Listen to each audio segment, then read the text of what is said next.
just want to put on the record as being a Black American and having endured the public comments of racism from the sitting president, as being a Black person, I can only imagine what's being said in private. And to prop up one member of our entire race of Black people and say that that nullifies that is totally insulting. And in this environment of expecting a president to be inclusive and to look at his administration speaks volume. So I have some questions. I want to talk to you about this intimidation of witness. Mr. Cohen, you were initially scheduled to testify before the House Oversight Committee on February the 7th, but your legal team delayed your testimony, quoting ongoing threats against your family from the president and Attorney Giuliani. Is that correct? Yes, ma'am.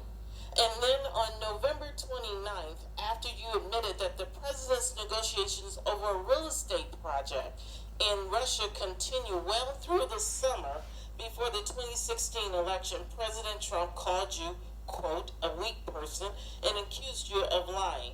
And then on December 16th, after 2018, after you disclosed that it was the president who directed you to arrange hush money payments to Stormy Daniels and Karen McDougal to conceal his extramarital affairs, he called you, the president of the United States, a rat. Mr. Cohen, why do you feel or believe that the president is repeatedly attacking you?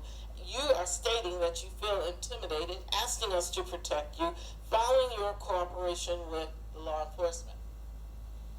When you have access to 60 plus million people that follow you on social media, and you have the ability within which to spark some action by individuals that follow him, and from his own words that he can walk down Fifth Avenue, shoot someone, and get away with it. It's never comfortable when the President of the United States... What do you think he can do to you? A lot, and it's not just him. It's those people that follow him in his rhetoric. What is a lot? I don't know. I don't walk with my wife if we go to a restaurant or we go somewhere. I don't walk with my children.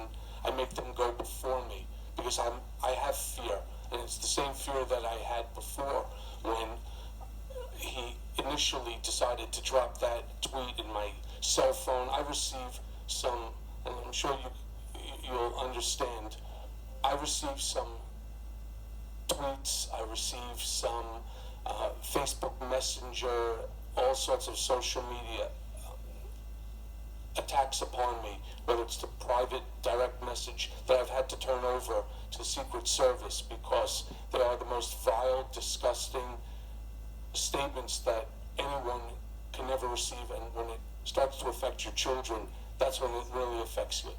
On January 20 of 2019, Mr. Giuliani called your father-in-law, quote, a criminal, and said that he may have ties to organized crime.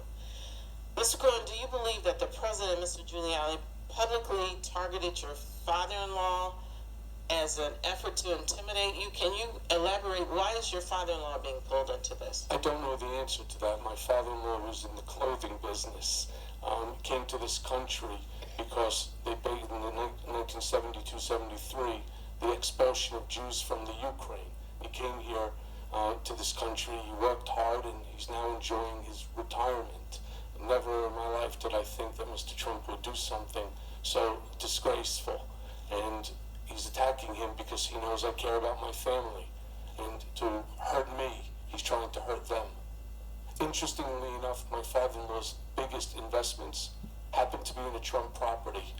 So it just doesn't make any sense to me.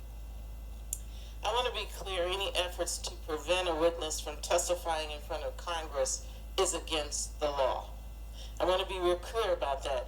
And as the chairman has said, retaliating against witnesses and threatening their families and members is a textbook mob tactic that does not benefit the president of the United States or this country. And I want to be on the record, this hearing is not about discrediting the president. It's about the oath of office that we take as members of Congress to have checks and balances and to meet the laws laws and the policies of this country to serve. Thank you, and I yield back. Mr. Roy.